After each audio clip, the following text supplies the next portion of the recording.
Hello అండి. ప్రస్తుతానికి మనతో పాటు ఉన్నారు డాక్టర్ కేవీకే రావు గారు.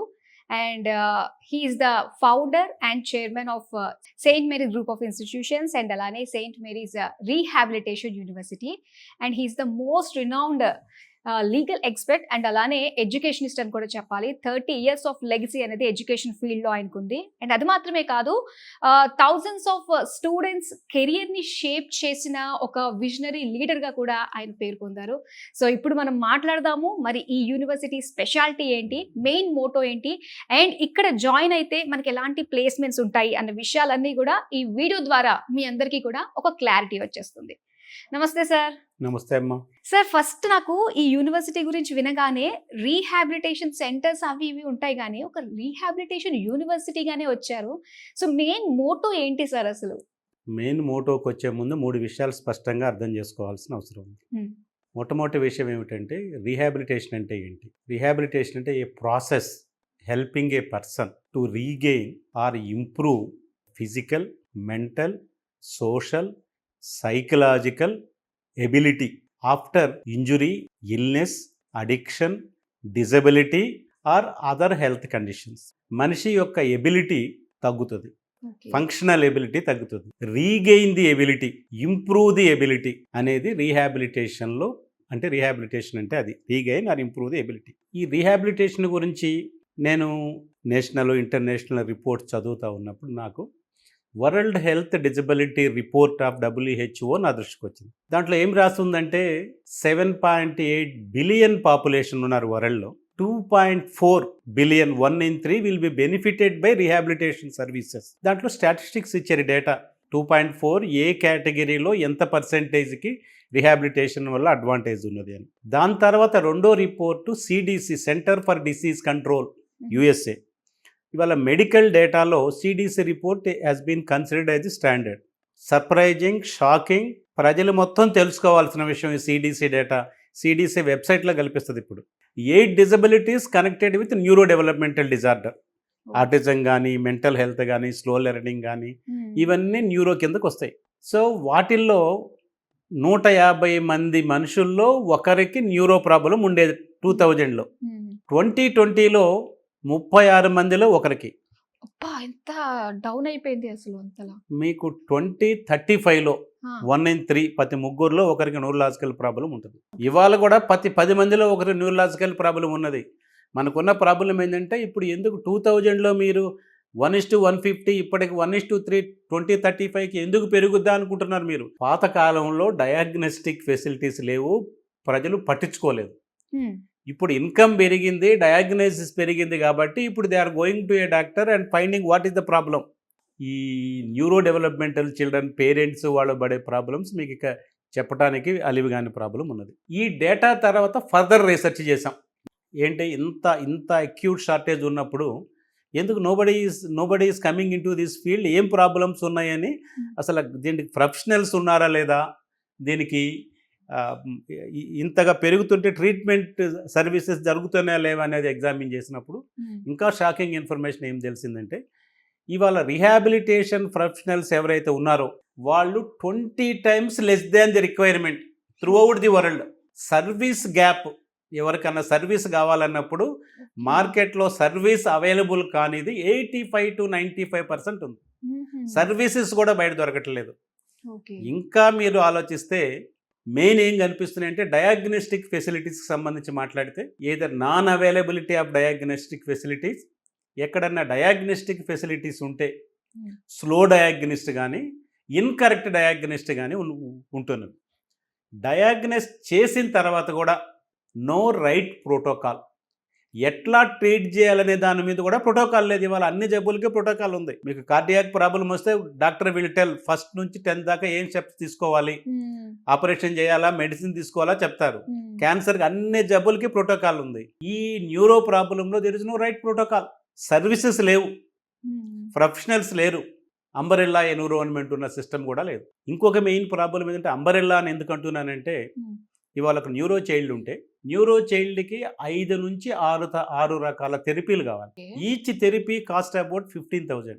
అంటే నెలకి 1,00,000 నుంచి 2,00,000 దాకా థెరపీలకి ఖర్చు పెట్టాల్సి వస్తుంది. అదే కాకుండా ఇప్పుడు ఇప్పుడు 6 to 7 థెరపీలు కావాలంటే వాళ్ళకి అసెస్మెంట్ ఎవరు చేస్తున్నారు ఇవాళ? ఎక్కడన్నా అంబరెల్లా ఎన్విరాన్మెంట్లో ఈ డిగ్రీలు చదివిన వాళ్ళు అంబరెల్లా ఎన్విరాన్మెంట్ ఏం చెప్తున్నారంటే ఈ 6-7 థెరపీలు అవసరమైన ప్రొఫెషనల్స్ని ఒకే ఇన్స్టిట్యూషన్స్లో ఎక్కడన్నా డెవలప్ చేసినట్లయితే వాళ్ళకి ఒకదానికి రిలేటివ్ ఇంపార్టెన్స్ ఏంటి, ఒక పేషెంట్ వచ్చినప్పుడు 7 నుంచి 10 మంది కమిటీ కూర్చొని వాళ్ళని అసెస్ చేసి ముందు ఫిజియోథెరపీ స్టార్ట్ చేయాలా, ఆక్యుపేషన్ థెరపీ స్టార్ట్ చేయాలా, స్పీచ్ థెరపీ స్టార్ట్ చేయాలా, క్లినికల్ సైకాలజీ స్టార్ట్ చేయాలా అనేది ఒక కమిటీ డిసైడ్ చేస్తారు ప్రాసెస్. ఇవాళ ఇండియాలో ఆ ప్రొసీజరే లేదు. నేషనల్ ఇన్స్టిట్యూషన్స్ అన్నీ కూడా ఒక్కొక్క డిజబిలిటీ పైనే స్పెషలైజ్ అయి ఉన్నాయి. పిల్లాడికి డిజబిలిటీ ఉంటే పేరెంట్కి డబ్బు కట్టే కెపాసిటీ ఉంటే ఫస్ట్ ఎక్కడికి పోవాలి వాళ్ళు? ఫిజియోథెరపిస్ట్ దగ్గరికి వెళ్ళాలా, ఆక్యుపేషన్ థెరపిస్ట్ దగ్గరికి వెళ్ళాలా, సైకాలజిస్ట్ దగ్గరికి వెళ్ళాలా, స్పీచ్ థెరపిస్ట్కి వెళ్ళాలని వాళ్ళు డిసైడ్ చేసుకోవాలి. ఫస్ట్ ఫిజియోథెరపీకి వెళ్తారు, ఆయన ప్రాసెస్ స్టార్ట్ చేస్తాడు, ఆయనకు 2 నెలల్లో 3 నెలల్లో ట్రీట్మెంట్ ఇస్తారు. తర్వాత ఆక్యుపేషన్ థెరపిస్ట్ దగ్గర ఆయన ఏం చెప్తాడు, అరే ముందు మీరు ఫిజియో ఎందుకు స్టార్ట్ చేశారు, ముందు ఆక్యుపేషన్ స్టార్ట్ చేయాలి కదా, మీదంతా వేస్ట్ అయిపోయింది, నా థెరపీ తర్వాత మళ్ళీ నువ్వు వెనక్కి. Same will happen speech therapist. అంటే రైట్ ప్రోటోకాల్, ఏది ఫస్ట్ ఏది సెకండ్ ఏది సైమిల్టేనియస్గా చేయాలనేది కూడా లేదు. దీనిపైన ఇంకా అన్యాయం ఏంటంటే the most neglected field. Central government 2014 నుంచి national university of disability studies and rehabilitation sciences అనే యూనివర్సిటీ అస్సాంలో పెట్టడం కోసంగా ప్రయత్నం చేస్తుంది 2014 నుంచి. వాళ్ళ ఉద్దేశం ఏంటి? మీరు డిపిఆర్ డీటెయిల్ ప్రాజెక్ట్ రిపోర్ట్ చదివితే ఇవన్నీ దాంట్లో ఉన్నాయి.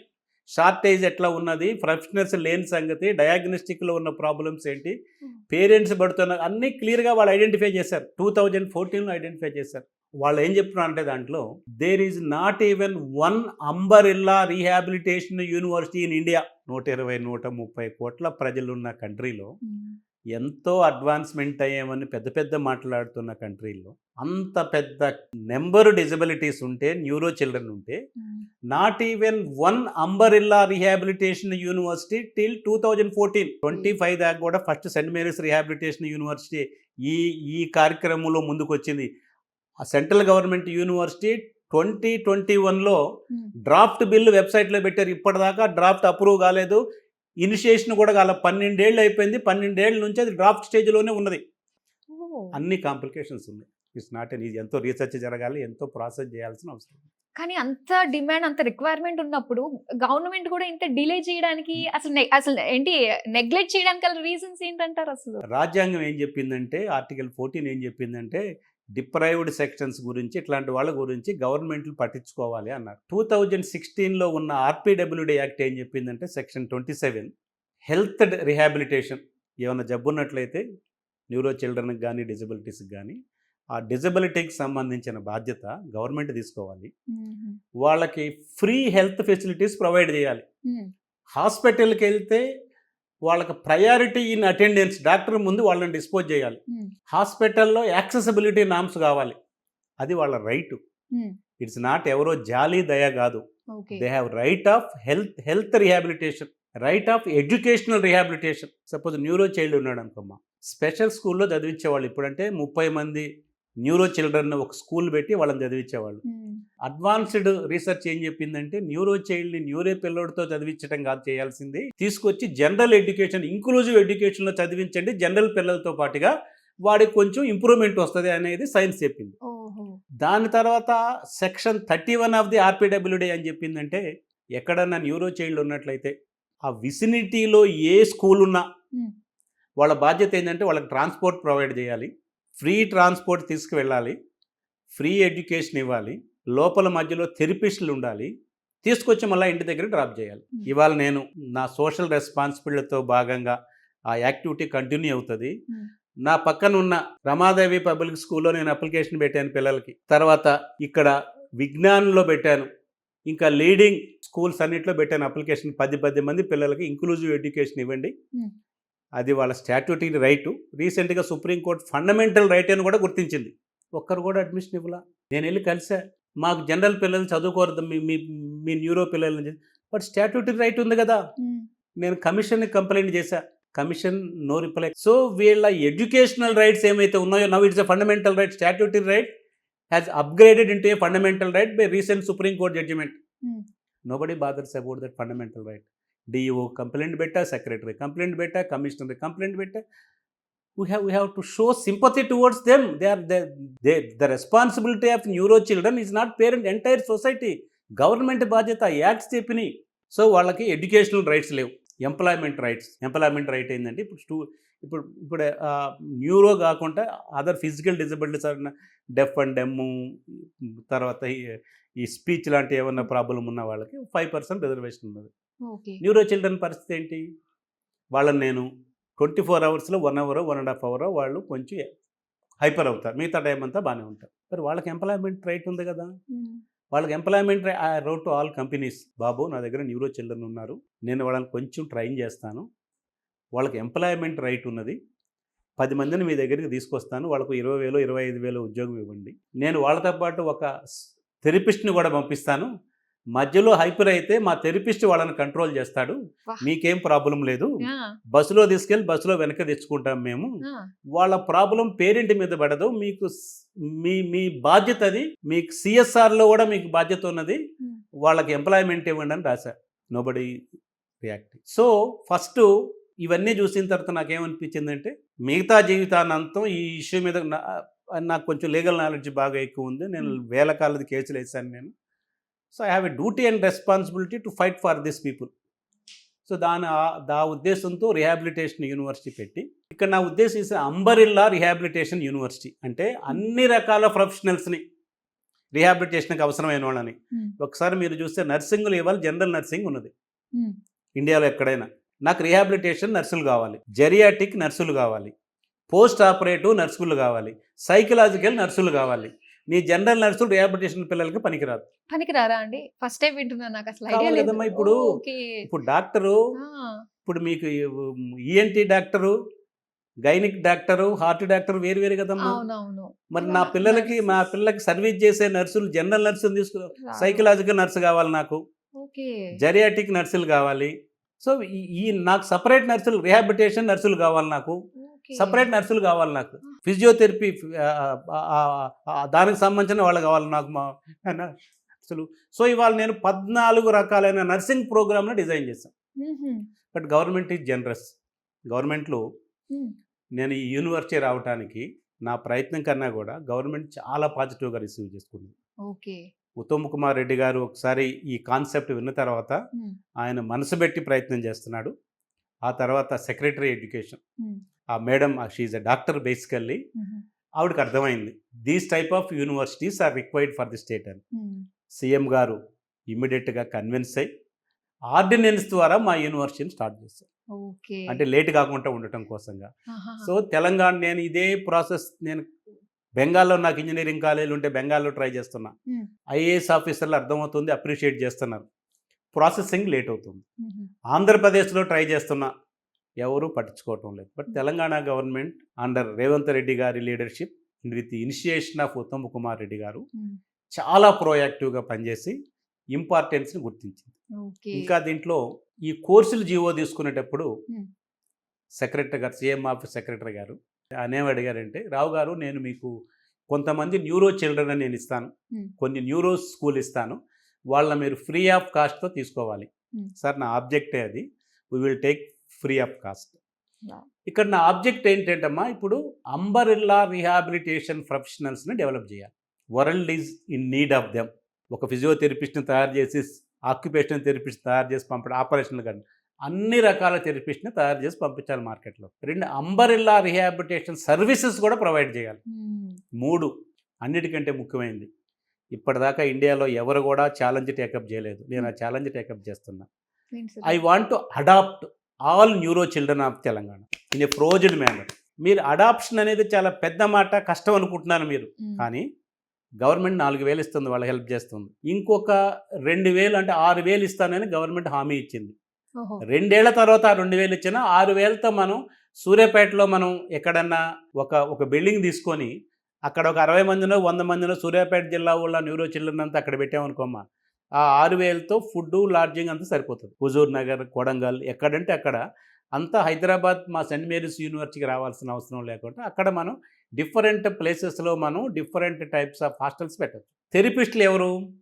నా దగ్గర 2,500 నుంచి 3,000 మంది దాకా ఫిజియోథెరపిస్టులు, ఆక్యుపేషన్ థెరపిస్టులు, స్పెషల్ నర్సులు, డిజబిలిటీకి సంబంధించిన డిజబిలిటీ స్టడీస్ వాళ్ళు, రీహాబిలిటేషన్ సైన్సెస్ వాళ్ళు, biomedical engineers, prosthetic orthotic engineers, assistive technology, ఎన్ని కోర్సులు, స్పెషల్ కోర్సులు డిజైన్ చేసుకున్నాం. ఇక్కడ నాకు స్పెషలిస్టులు వస్తారు, స్టూడెంట్స్ వస్తారు, స్టూడెంట్కి కనెక్టెడ్ టీచర్స్ ఉంటారు.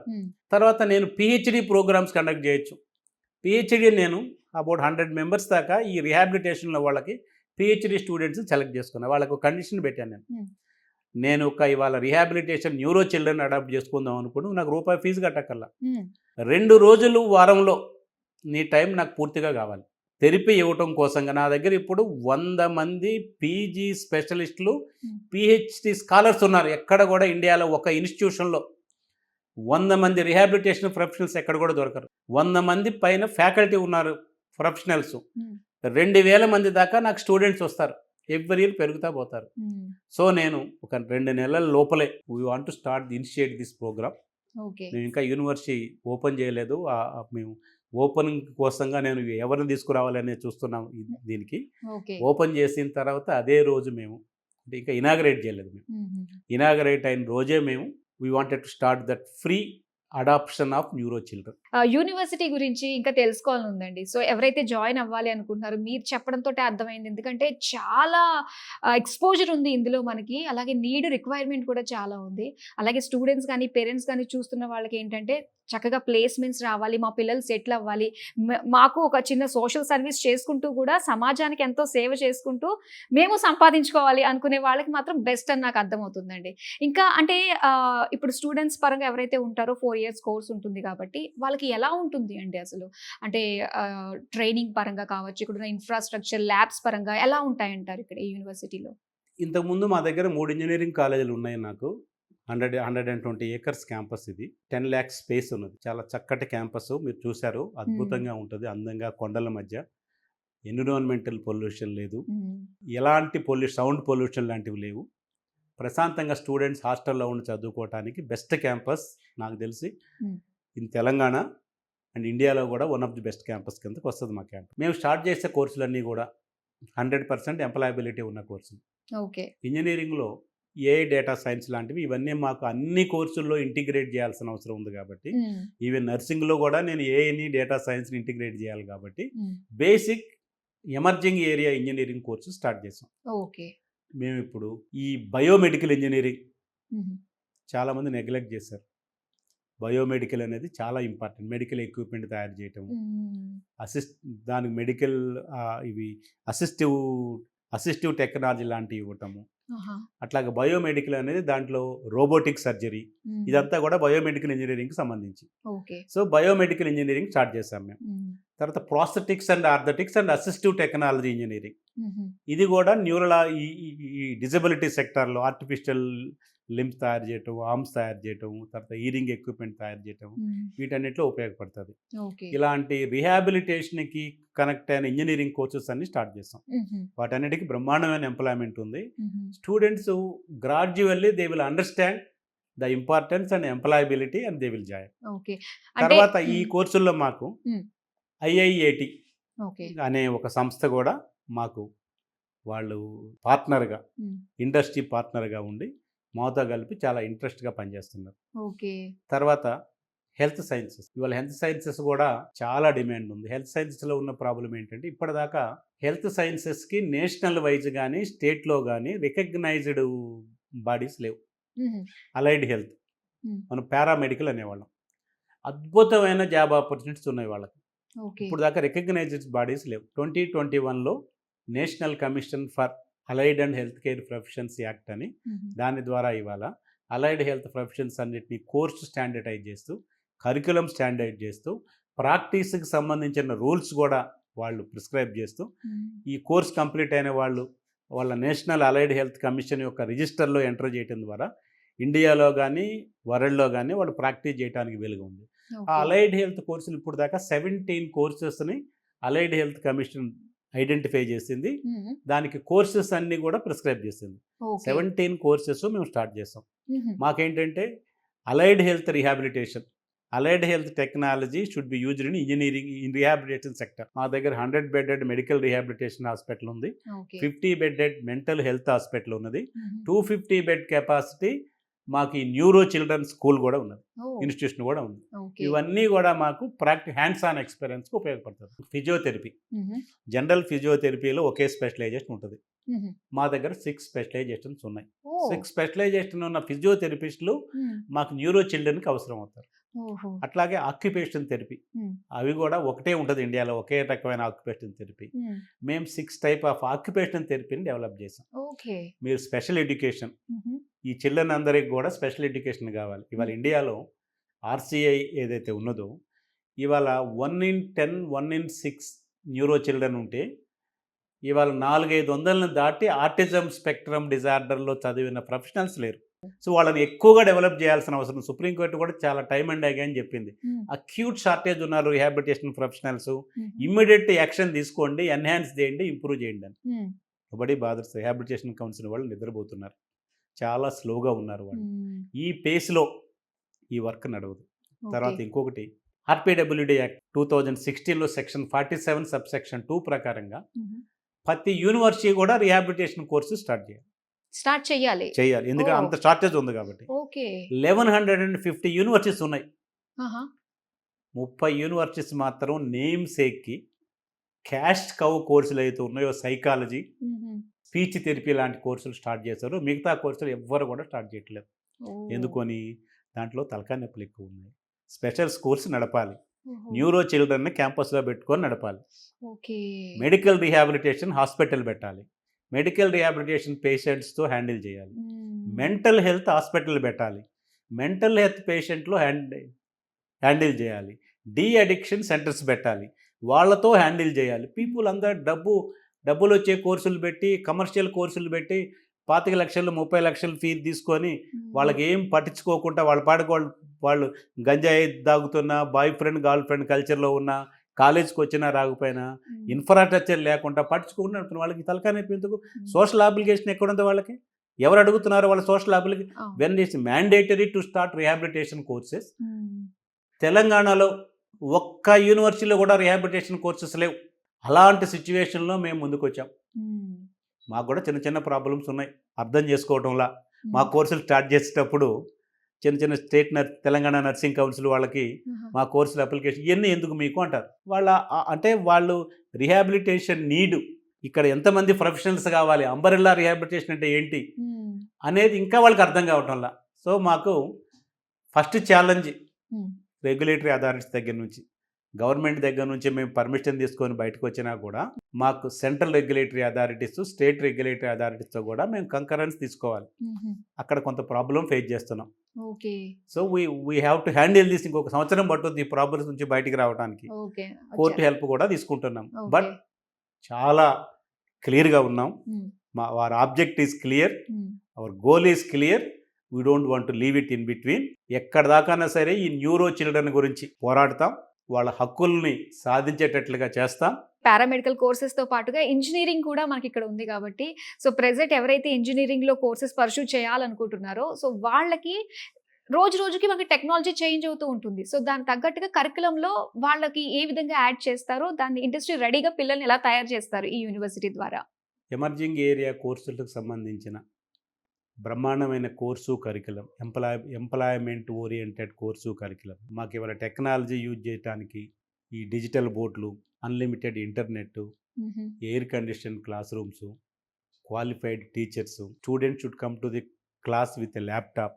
ఇవన్నీ కూడా మేము ఈ ఎమర్జింగ్ ఏరియా కోర్సెస్ని చాలా ఎఫిషియెంట్గా వాళ్ళకి టీచ్ చేయటం కోసంగా మేము లెర్నింగ్ మేనేజ్మెంట్ సిస్టమ్తో రెడీగా ఉన్నాం, క్వాలిఫైడ్ ఫ్యాకల్టీతో రెడీగా ఉన్నాం. తర్వాత వాళ్ళకి 3rd ఇయర్లోనే పెయిడ్ ఇంటర్న్షిప్ ఇప్పించే ప్రోగ్రామ్స్తోనూ, 4th ఇయర్లో ఎంప్లాయ్మెంట్ జాబ్ ఇప్పించే ప్రయత్నాలతోనూ చాలా క్లియర్గా ఒక నిర్దిష్టమైన ప్రణాళికలతో ఉన్నాం. సో చాలా మంది ఇప్పుడు ఏం కోర్స్ తీసుకోవాలా అన్న ఒక డైలమాలో ఉంటూ ఉంటారు. సో మరి అలాంటి వాళ్ళ స్టూడెంట్స్కి కానీ వాళ్ళ పేరెంట్స్ కానీ మీరు ఏం చెప్తారు సార్? సైన్స్ స్టూడెంట్స్కి ఏం అడ్వైజ్ చేస్తానంటే, we have courses in disability studies కానీ, రీహాబిలిటేషన్ సైన్సెస్ కానీ, దాంట్లో ఫిజియోథెరపీ, ఆక్యుపేషన్ థెరపీ లాంటి కోర్సెస్ ముఖ్యంగా. తర్వాత స్పీచ్ థెరపీ కోర్సెస్ కానీ, తర్వాత అలైడ్ హెల్త్ కోర్సెస్ కానీ, నర్సింగ్ కోర్సెస్ కానీ, ఇవన్నీ కూడా ఇవాళ హ్యాండ్స్ ఆన్ ఎక్స్పీరియన్స్తో కోర్స్ నడిపినట్లయితే, తర్వాత వాళ్ళకి అబ్రాడ్ వెళ్ళటానికి ఏ కంట్రీ డిఫరెంట్ అన్ని కంట్రీస్లో కూడా వీళ్ళకి 10 times డిమాండ్ కంటే ఎక్కువ ఉన్నది వాళ్ళకి. ఓకే. ఎంతమంది వెళ్ళినా కూడా ఎంప్లాయ్మెంట్ దొరుకుతుంది. అబ్రాడ్ వెళ్ళాలంటే వాళ్ళకి ఏ కంట్రీ వాళ్ళు చూజ్ చేసుకుంటే దానికి సంబంధించిన వాళ్ళ లాంగ్వేజ్ నేర్పడం కానీ, వాళ్ళు ఒక ఎంట్రన్స్ టెస్ట్లు ఉంటే వెళ్ళటానికి ఆ ఎంట్రన్స్ టెస్ట్కి సంబంధించిన ప్రత్యేకమైన ట్రైనింగ్ ఇవ్వటం కానీ, ఈ ఈ అలైడ్ హెల్త్ సైన్సెస్ రిహాబిలిటేషన్ కోర్సెస్లో స్టూడెంట్స్ చేరినట్లయితే మా దగ్గర 10 యూనివర్సిటీలు చూడండి, మా యూనివర్సిటీకి రండి. డెఫినెట్గా మీరు ఇన్ఫ్రాస్ట్రక్చర్ పరంగా కానీ, క్యాంపస్ పరంగా కానీ, ప్లే గ్రౌండ్స్ పరంగా కానీ అన్ని రకంగా మేము అందరికంటే మెరుగ్గా ఉన్నారనే నమ్మకం వచ్చిన తర్వాతే మా దగ్గర చేరండి. ఇవాళ మా దగ్గరికి రోజుకి 100 మంది వస్తున్నారు. 90% పైన మా దగ్గర సక్సెస్ రేట్ ఉన్నది. అంతగా స్టూడెంట్స్ అప్రిషియేట్ చేస్తున్నారు. మీరు కూడా ఒకసారి క్యాంపస్ చూడండి, మిగతా క్యాంపస్లు చూడండి. మేము ఏదైతే ఇన్నోవేటివ్ కోర్సు స్టార్ట్ చేసాము, రీహాబిలిటేషన్ యూనివర్సిటీ స్టార్ట్ చేసాము, న్యూరో చిల్డ్రన్ యొక్క రైట్స్ ఎట్లయితే ఎఫెక్ట్ అవుతున్నాయో వాటికి ఈ సమాజం మొత్తం రెస్పాన్సిబిలిటీ ఉన్నది, వాళ్ళ కోసం పనిచేయాల్సిన అవసరం ఉన్నది. ఆ విషయాన్ని మీరు ప్రజల దృష్టికి తీసుకువెళ్ళాలని మీ సుమన్ టీవీ ద్వారా నేను కోరుకుంటున్నాను. Thank you so much sir. చాలా మంచి విషయాలతో మనం ఎండ్ చేసినందుకు ధన్యవాదాలు సార్.